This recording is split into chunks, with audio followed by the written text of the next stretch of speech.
Dando continuidade à nossa parte de trajetórias curvas, nós vamos entrar agora na parte de curva plana, lombada, depressão, curva sobrelevada, globo da morte, ok? É a parte final da parte de trajetórias curvas, tá?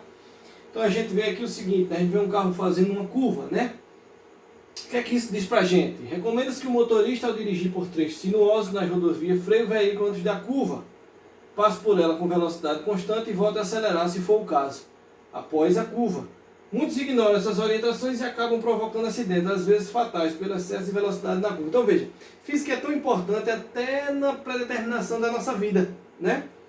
Porque quando a gente vai tentar fazer uma curva com o nosso carro, se a gente meter o pé e aumentar a velocidade muito, corre o risco do nosso carro perder a aderência com a pista. Por quê?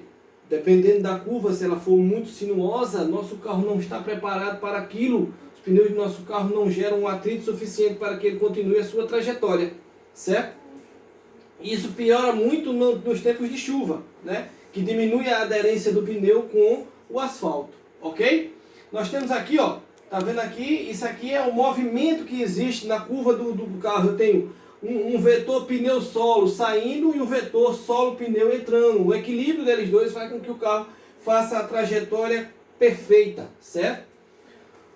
Aí nós temos aqui o que a gente chama na parte da resultante centrípeta. Força resultante centrípeta. É aquela força que vai existir em movimentos circulares, ok? O que é a força resultante centrípeta, professor? É aquela força que puxa, aquele vetor que puxa para o centro da circunferência. Lá da segunda lei de Newton, a gente sabe que força resultante é igual a massa vezes aceleração. Como estamos em um movimento circular, a massa não existe variação. O que é que existe variação? Minha aceleração deixa de ser a minha aceleração escalar e passa a ser a minha aceleração centrípeta. Então, agora vamos fazer a adaptação, porque eu sei que a aceleração centrípeta ela pode ser o quadrado da velocidade escalar dividido pelo raio, ou o quadrado da velocidade angular multiplicado pelo raio. Agora eu vou adaptar na fórmula, certo? Então minha força resultante pode ser a massa vezes a velocidade escalar ao quadrado dividido pelo raio, ou pode ser a massa vezes a velocidade angular vezes o raio. Por que essa está em destaque, professor? Porque aqui eu estou lidando diretamente com uma circunferência. E para uma circunferência eu tenho velocidade angular, certo? Por isso que ela fica em destaque. Mas isso não me omite dizer que eu também posso utilizar a velocidade escalar para a minha resultante centrípeta, que é aquela força que puxa sempre para o centro da circunferência, tá? Vamos lá. Automóvel que passa em uma trajetória com lombada ou depressão. A gente sabe que em uma linha reta eu tenho normal, a força normal para cima e a força peso para baixo, ok? Quando ele está em uma linha reta, normal é igual a peso. Ou seja, ele nem flutua e ele nem afunda, ele continua a sua trajetória retilínea, tá? Só que a minha força resultante centrípeta aí, na verdade, ela passa a ser zero, tá? Quando eu vou passando por uma lombada, o que é que acontece? A minha normal ela é menor que o meu peso, tá aqui. Eu estou passando por uma elevação, uma lombada, como a gente propriamente diz. Então a força normal, veja, o vetor força normal foi menor do que a minha força peso. Por quê, professor? Para que o carro continue preso, fixo ao chão, certo? Como eu passo por uma lombada, a minha normal é menor do que a minha força peso, minha força resultante está lá na lei de Newton, que diz que a resultante das forças é igual às forças maiores menos as forças menores, ok? Então, como o meu peso é normal, porque se o meu peso não fosse maior do que a minha normal, meu peso eu faria, quando eu começasse a fazer a lombada, eu começaria a flutuar com o meu carro, tá?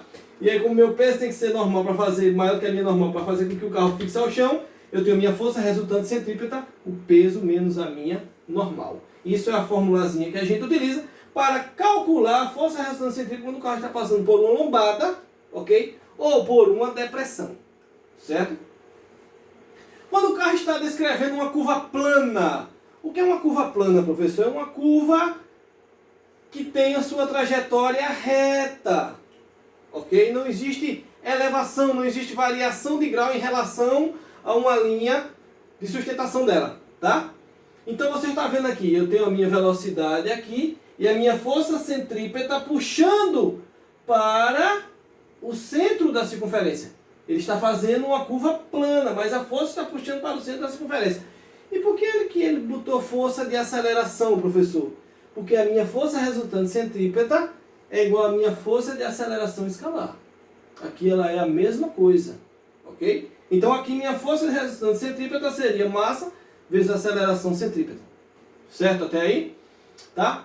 E para uma curva plana e horizontal, normal igual ao peso, ok? Porque ele nem flutua e nem afunda no chão, que é igual a massa vezes a gravidade, tá? Mas aí a gente também, existe um cálculozinho para a gente saber qual é a velocidade máxima que eu posso fazer aquela curva sem fazer com que o meu carro deslize em condições normais de temperatura e ambiente, tá?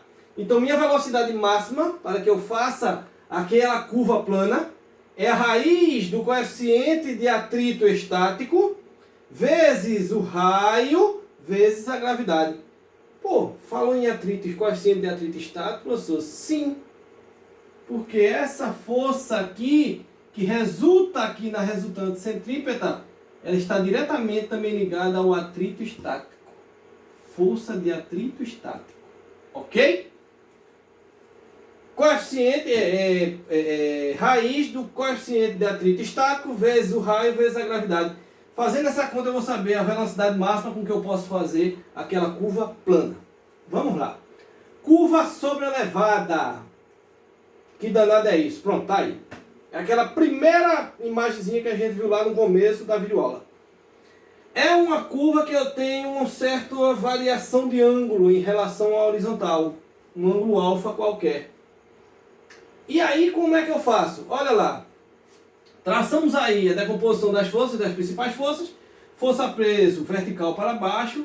Força normal seguindo o sentido do móvel. Né? Isso, horizontal para cima seguindo a direção do móvel. Só que aqui eu não posso simplesmente dizer que normal é igual ao peso, porque eu tenho um ângulo alfa diferente.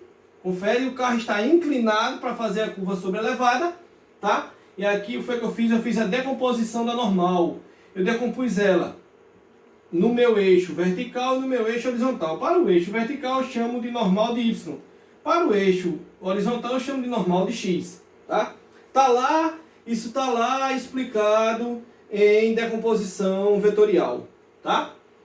E aí eu tenho normal de Y, é a normal vezes o cosseno de alfa, que ela ficou igual ao peso, que a gente sabe lá de Newton que as forças nunca são sozinhas, elas são sempre em pares. Não é isso? Então a normal de Y balanceia o peso, as duas se igualam. Que normal de Y é a normal vezes o cosseno de alfa, desse ângulo aqui. E a normal de X, que é aquela que puxa para o centro, né? Quando eu fiz a decomposição, é aquela que puxa para o centro da curva, ela passou a ser a minha resultante centrípeta. E o que é a normal de X? É a normal vezes o seno do ângulo alfa. Lembrando, regra de trigonometria no triângulo, não é isso? Seno, cateto oposto sobre a hipotenusa sendo o lado maior, o lado oposto ao ângulo de 90 graus. Cosseno, cateto adjacente sobre a hipotenusa. Ok? Isso aí a gente não pode esquecer. Velocidade com que eu posso fazer a minha curva sobrelevada. Raiz do raio vezes a gravidade vezes a tangente de alfa. Tangente, cateto oposto sobre o cateto adjacente. Ok? Isso aí a gente não pode esquecer. Essa é a velocidade máxima com que eu posso fazer. Isso aqui se usa muito nas corridas. Tá? Dois tipos de pêndulo. Eu tenho o pêndulo simples e o pêndulo cônico. Qual é a diferença, professor? O pêndulo simples é aquele que ele fica só pendurado. Pêndulo cônico é aquele que, além de estar pendurado, ele gira. Ok? Então vamos lá. Pêndulo simples, decomposição de forças. Eu tenho um objeto segurado por uma corda que não estica e não comprime, porque se esticar e comprimir eu tenho força elástica. Ok? Como a corda não estica e não comprime, eu só tenho tração, que é a força que age em uma corda. E puxando para baixo, como ele está a uma certa altura de uma superfície, eu tenho a força peso. Então, decompondo as forças, eu tenho peso para baixo e tração sustentando a esfera, ok? Se o objeto estiver em repouso, minha força resultante é zero. Por quê? A tração está sustentando o peso, certo? Com o objeto oscilando, ou seja, se movimentando em um movimento harmônico simples, oscilando para a direita e para a esquerda, minha força resultante centrípeta vai ser sempre tração menos o peso. Por quê? Porque a tração não deixa nunca a esfera ir para o chão. E se a corda se torar, professor? Aí o peso foi maior do que a tração, resultante das forças, tá? Ele oscilando para a direita e para a esquerda, a tração vai ser sempre maior do que o peso. Se ele em algum ponto do exercício dizer que se partiu, o peso foi maior do que a tração. Segundo tipo de pêndulo, pêndulo cônico, que é aquele que além de estar pendurado, ele gira, ok? A partir de uma posição de repouso, certo? Então eu tenho aqui a decomposição das forças. Se eu tenho uma corda que não estica e não comprime, eu tenho tração. Puxando para baixo, vertical para baixo, eu tenho sempre o peso. Mas aqui eu não posso dizer agora que o peso é igual à minha tração. Por quê, professor? Porque você está vendo a inclinação, existe uma inclinação diferente da tração para o peso. Então vou fazer a decomposição da minha tração novamente.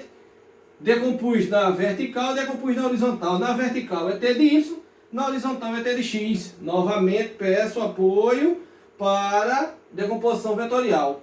Meu T de X é aquele que puxa para o centro. E toda vez que puxa para o centro, eu vou ter força resultante centrípeta.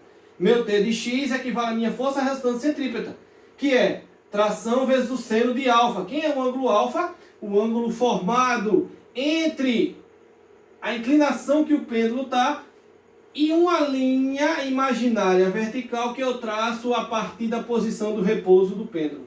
Ok? Meu T de Y vai equivaler a igual ao meu peso, porque são forças que são vetores que possuem a mesma direção, porém em sentidos opostos, um zero o outro. Então, meu T de Y vai ser o T vezes o cosseno do ângulo alfa, que é igual ao peso. Ok? E aí eu também tenho a minha velocidade de giro, que é a mesma formulazinha da curva sobrelevada. Ok? É a raiz do raio vezes a gravidade vezes o tangente de alfa. É até quando esse meu pêndulo vai poder girar sem se torar. Porque a partir do momento que ele se tora, o peso foi maior do que todas as outras forças que estavam envolvidas. Tá? E aí eu chego ao tão sonhado globo da morte, né? Alguns círculos antigamente traziam isso para a gente ver, né? E às vezes a gente torcia para que nada desse errado, né? Para que os motoqueiros que estivessem dentro, um não se chocasse com o outro, conseguisse sair da apresentação ilesos. E aí era uma dúvida quando eu era criança, como era que esse pessoal fazia para funcionar isso aqui, né? Sem que houvesse batidas, sem que houvesse quedas aí dentro do globo da morte. Só que aí, do momento que eu comecei a ver física, eu entendi como é que o globo da morte funciona, certo? Existe aí, eu enumerei 3 pontos do globo da morte, ok? E o mal principal é esse aqui, ó. O principal é esse aqui, tá? Mas vamos lá para aqui. Quando eu estou aqui, na base do globo da morte, como é que a minha força se comporta aqui? Minha força resultante centrípeta é aquela que puxa para o centro da circunferência, o centro do globo da morte. Então, se ela vai puxar para o centro, para cima é normal, para baixo é peso.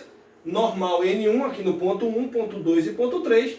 Normal no ponto 1 tem que ser maior do que o peso. Então, minha resultante centrípeta é N1 menos o peso. Por quê? Eu quero que o minha moto chegue ao meio, ok? No ponto 2, estou no ponto 2. Minha resultante centrípeta é aquela que puxa sempre para o centro. Então, minha resultante centrípeta é igual a N2, ok? E essa aqui, professor? E esse peso aqui? Esse peso aqui é só para avisar que ele está a uma certa altura, vai força peso puxando para baixo. Mas o que me interessa aqui é a resultante centrípeta. Vai puxar para o centro. E aqui no ponto 3, que é o ponto de culminância, né, de maior altura do globo da morte, minha resultante centrípeta, que é a soma das forças que puxam para o centro. Eu tenho a normal 3, que puxa para o centro. E eu tenho o peso, que é uma força de campo, já está ali. Confere, é só a massa vezes a gravidade. Confere, então, a soma da normal com a força peso vai dar resultante centrípeta no ponto 3, tá? Mas para que o pessoal comece a treinar globo da morte, o pessoal se portava muito com isso aqui, ó. É a velocidade mínima de entrada para que a moto comece a girar. Qual é a velocidade mínima, professor, para que uma moto não caia e comece a girar dentro do globo da morte? Raiz do raio vezes a gravidade. Ok? Então tudo isso está ligado diretamente ao raio. Porque a gravidade é uma constante, não é isso? Na Terra, 9,8 metros por segundo ao quadrado, dá para cima para 10 para facilitar as contas. Mas tudo isso está ligado diretamente ao raio do globo da morte. Então veja, tudo isso aí é fisicamente comprovado, né? Se não houvesse a física, a gente não conseguiria fazer essas contas e fazer com que tudo isso aqui funcionasse. Ok? Bem, pessoal, terminamos a nossa aula de trajetórias curvas, ok?